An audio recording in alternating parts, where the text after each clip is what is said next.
প্রধানমন্ত্রীর সাথে লন্ডনে কমনওয়েলথের সেক্রেটারি জেনারেলের সাথে এই সামারে একটি সফরের সময় যখন বৈঠক হয় তখন মাননীয় প্রধানমন্ত্রী স্বতঃপ্রণোদিত হয়ে তাকে বলেছিলেন যে বাংলাদেশের নির্বাচন এবং you are welcome to come and observe. তারই অংশ হিসাবে কমনওয়েলথের সেক্রেটারি জেনারেলের অফিস থেকে governance, democracy, human rights, rule of law নিয়ে কাজ করে যে বিভাগটি, সেই বিভাগের প্রধান, তার নেতৃত্বে 4 সদস্যের একটি প্রতিনিধি দল বাংলাদেশে অবস্থান করছে। আপনারা জানেন ওনারা নির্বাচন কমিশনের সাথে বৈঠক করছেন, বাংলাদেশ সরকারের গুরুত্বপূর্ণ দপ্তরগুলি যারা নির্বাচনের সময় গুরুত্বপূর্ণ দায়িত্ব পালন করেন তাদের সাথে বৈঠক করছেন, রাজনৈতিক দল এবং সিভিল সোসাইটির সাথে আলোচনা করছেন। তারই ধারাবাহিকতায় আমার সাথে তারা বৈঠক করেছেন আজকে, এবং সেখানে তারা তাদের পরিকল্পনাটি ব্যাখ্যা করেছেন যে অন্যান্য মিশনের মতো এটি একটি অগ্রবর্তী মিশন এবং তারা তাদের অভিজ্ঞতার আলোকে ফিরে গিয়েই রিপোর্ট দেবেন। ওনারা এ ব্যাপারে ওয়াকিবহাল যে সময় খুবই সংক্ষিপ্ত এখন, ওনারা অনেক শেষ মুহূর্তে বা পরে এসেছেন, এই কারণে তারা রিপোর্টটা খুব দ্রুততার সাথে দেওয়ার চেষ্টা করবেন এবং কমনওয়েলথের যারা কর্তা ব্যক্তি আছেন তাদের সিদ্ধান্তের জন্য যে তারা আসবেন কি আসবেন না। আমরা প্রত্যাশা ব্যক্ত করেছি যে তারা আসবেন এবং আমরা এটা নিশ্চিত করেছি যে তাদের যে লজিস্টিক প্রোটোকল যে সাপোর্ট প্রয়োজন হয় এই জন্য তারা আমাদের প্রোটোকল ডিপার্টমেন্টের সাথেও বৈঠক করেছে। এবং আপনারা জানেন যে নির্বাচন নিয়ে আলাদা একটা অস্থায়ী অনুবিভাগ আমরা তৈরি করেছি, সেই দপ্তরের ডিজির সাথে বিস্তারিত আলোচনা করেছে এবং তাদের এই মিশনটি আমার সাথে বৈঠকের সময় আমরা শুধুমাত্র যে নির্বাচন তা নয়, আমাদের কমনওয়েলথের সাথে আরও অনেক কোঅপারেশনের জায়গা আছে, climate change, migration, women empowerment, এই বিষয়গুলি নিয়ে আমরা অব্যাহতভাবে কাজ করে যাব। এবং গত সপ্তাহে কমনওয়েলথের সেক্রেটারি জেনারেলের উপস্থিতিতে স্বাস্থ্য বিষয়ক একটি উচ্চ পর্যায়ের বৈঠক হয়েছে, যেখানে WHOর regional director elect Saima Wazed সেখানে খুব ইফেক্টিভ ভূমিকা পালন করেছেন, সেটা তারা আমাকে বলেছে। এবং সামনের দিনে কমনওয়েলথের সাথে এই সার্বিক বিষয়গুলি নিয়ে আমরা আরও গভীরভাবে কাজ করব। এ ব্যাপারে আমাদের দুই পক্ষেরই ইচ্ছা আমরা পুনর্ব্যক্ত করেছি এবং নির্বাচন অবজার্ভ করতে তারা যদি ইভেন্চুয়ালি আসেন আমাদের সব ধরনের কোঅপারেশন তাদের জন্য থাকবে। এটা আমরা পুনর্ব্যক্ত করেছি। এখন যে পরিস্থিতি সেটি নিয়ে তারা কিছু বলেছেন কিনা? কারণ আপনি জানেন হরতাল অবরোধ আজকে যদিও নেই, সেটা চলমান এবং কয়েকটি দল নির্বাচনে না আসার ঘোষণা দিয়েছে, ফলে ইনক্লুসিভ ইলেকশন বা সেই নির্বাচন পূর্ব পরিস্থিতি নিয়ে তাদের কোনো অবজারভেশন আছে? আপনারা বা আমরা আনফর্চুনেটলি একটা প্রিকনসিভড আইডিয়া থেকে অথবা ডোমেস্টিক পলিটিক্যাল ইস্যুতে ইন্টারফিয়ারেন্স মনে হয় এরকম অভিব্যক্তি নিয়ে যারা এর আগে কথা বলেছেন তাদের সাথে এনাদের একটা গুণগত ভিন্নতা আছে বলে আমার মনে হয়েছে।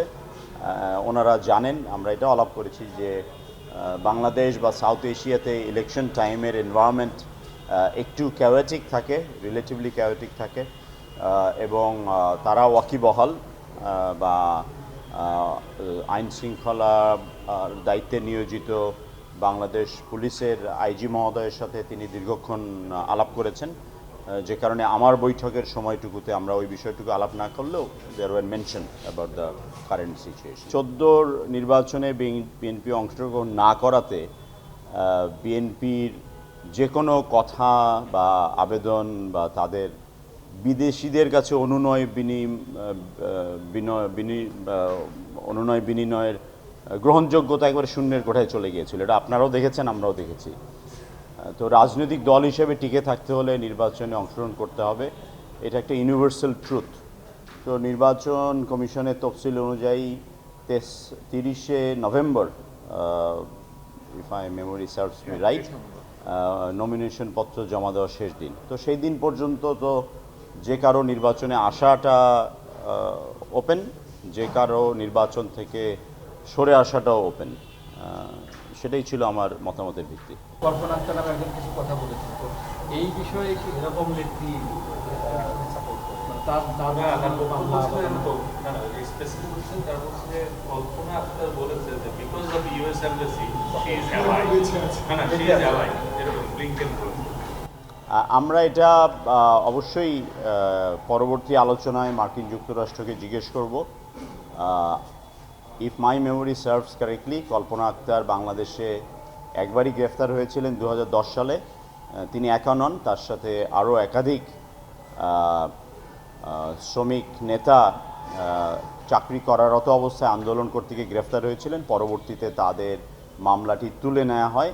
আপনারা জানেন যে গার্মেন্ট সেক্টরে যে অরাজকতা বা যে প্রবলেমগুলি হয় খুবই টেম্পোরারি ইন নেচার, হঠাৎ করে হয় না তা বলবো না, কিন্তু হঠাৎ করেই এটা শেষ হয়ে যায়, বন্ধ হয়ে যায়।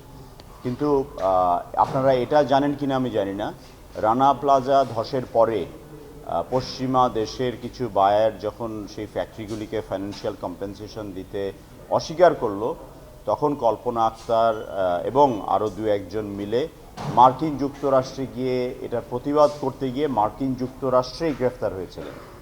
তো কল্পনা আক্তার যেটা বলেছেন যে she fail threaten for us or for someone else, এই ক্ল্যারিফিকেশনটা আমরা মার্কিন যুক্তরাষ্ট্রের কাছে চাইব।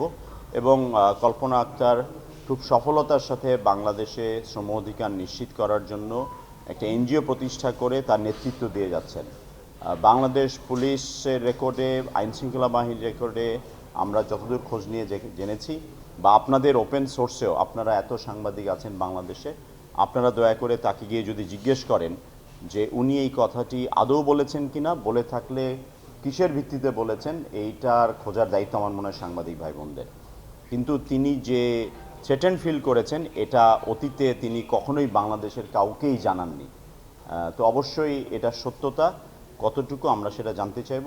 আর আরেকটি কথা একটু এই সুযোগে একটু ক্ল্যারিফাই করার চেষ্টা করি, বা আমি আমার বোঝাটা পরিষ্কার করি। সেটি হচ্ছে যে মার্কিন যুক্তরাষ্ট্রের পররাষ্ট্রমন্ত্রী যে বৈঠকে এটি বলেছেন সেটি ছিল এশিয়া প্যাসিফিক ইকোনমিক কনফারেন্স, যেটাতে চীনের প্রেসিডেন্ট শি জিনপিং যোগদান করেছিলেন। এই বক্তব্যটা মোটেই বাংলাদেশ স্পেসিফিক নয়, যেভাবে কিছু কিছু গণমাধ্যমে এসেছে। আই রিপিট, তার বক্তৃতাটা পুরোটা পড়বেন। তিনি বাংলাদেশ উল্লেখ করে কোনো বক্তব্য দেননি। তিনি বলেছেন বাংলাদেশের একজন গার্মেন্টস নেতা বা কর্মী কল্পনা আক্তার। কান্ট্রি মেনশন করে দু তিনটে আলাদা আলাদা দেশের নাম বলেছেন, কিন্তু বাংলাদেশের কোনো ইস্যু সেখানে মেনশন করেনি। এটা মোটেই গার্মেন্ট শিল্প বা টেক্সটাইল শিল্প স্পেসিফিক কিছু ছিল না। এটি ছিল মার্কিন যুক্তরাষ্ট্রের অভ্যন্তরে শ্রম অধিকার আরও শক্তিশালী করতে, পুনঃপ্রতিষ্ঠা করতে। আপনারা জানেন যে অনেক দেশে অনেক চ্যালেঞ্জ থাকে। নারী কর্মীদের বেতন পুরুষদের চেয়ে কম সেই দেশে, এটা একটা বড় ন্যাশনাল ইস্যু। এগুলি আমার বলার কথা নেই, এগুলো আপনাদেরই বের করে নিয়ে একটা কাজ করার মতো একটা ক্ষেত্র। এবং সেখানে তারা একটা অ্যাডমিনিস্ট্রেটিভ অ্যাকশন বা একটা মেজার্স নিয়েছেন, যেখানে তারা তাদের দূতাবাসের অ্যাম্বাসেডারদেরকে অথরাইজ করছেন লেবার রিলেটেড কোনো ইস্যুতে সেই সব হোস্ট কান্ট্রিগুলির সাথে যোগাযোগ করার জন্য। কিন্তু বাংলাদেশের ক্ষেত্রে আমরা ইতিমধ্যে দ্বিপাক্ষিকভাবে বাংলাদেশ এবং যুক্তরাষ্ট্র অনেক দূরে গিয়েছে। আমরা প্রায় বছর খানেক হয়ে গেল যেখানে মার্কিন যুক্তরাষ্ট্র একজন লেবার অ্যাটাশে নিয়োগ দিয়েছে, সেই নিয়োগটার দেওয়ার অনুমতি আমরা দিয়েছি এবং ফ্যাসিলিটেট করেছি। এবং এই কারণে বাংলাদেশকে সাধুবাদ জানানো হয়েছে। এবং আরও ডাইরেক্টলি সরাসরি বলতে গেলে বাংলাদেশের পোশাক খাতকে যদি টার্গেট করেন বা ধরেন, বাংলাদেশের পোশাক খাতের কম্পিটিং কান্ট্রিগুলি বা যাদের সাথে প্রতিযোগিতা, সেই সব রাষ্ট্রের কোথাওই মার্কিন যুক্তরাষ্ট্র এতটা সুবিধা পায় না বা এতটা এনগেজ হওয়ার সুযোগ পায় না যেটা বাংলাদেশ করেছে। এবং আমি নিশ্চিত মার্কিন যুক্তরাষ্ট্র এই কারণে বাংলাদেশকে সাধুবাদ জানায়। বাকিটা তারা বলতে পারবে। তার মানে লিঙ্কনের এই বক্তব্য বা এই পলিসি নিয়ে আমাদের গার্মেন্টস শিল্প বা এর সঙ্গে জড়িতদের উদ্বিগ্ন হওয়ার কোনো যৌক্তিক কারণ নেই বলে মনে হয়? মোটেই নেই, মোটেই। এটা যদি একটু বলেন। আমি পরিষ্কারভাবেই বলছি যে this comment wasn't garment specific. Anthony ব্লিংকেনের এই বক্তব্য ছিল এপেক সামিটে। এটা শুধুমাত্র গার্মেন্ট শিল্প বা টেক্সটাইল শিল্প বা বাংলাদেশের সাথে দ্বিপাক্ষিক কোনো বৈঠকে নয়। এটা একটা গ্লোবাল ইনিশিয়েটিভ, যার মাধ্যমে তারা তাদের দেশের দূতাবাসগুলির রাষ্ট্রদূতদেরকে টাস্ক করছেন বা অ্যাসাইন করছেন অ্যাজ এ অ্যাডিশনাল রেসপন্সিবিলিটি। কিন্তু বাংলাদেশের ক্ষেত্রে ইতিমধ্যেই মার্কিন যুক্তরাষ্ট্র আমাদের সাথে আলোচনা সাপেক্ষে একজন লেবার অ্যাটাশে নিয়োগ দিয়েছে। এই তথ্যটি যে কোনো কিছু সঠিকভাবে উপস্থাপিত না হলে কিছু ভ্রান্তির সৃষ্টি হয়, এবং আমি মনে করি কোনোভাবেই বাংলাদেশের গার্মেন্টস শিল্পের এই পদক্ষেপের জন্য উদ্বিগ্ন হওয়ার কোনো যুক্তিযুক্ত কারণ নেই।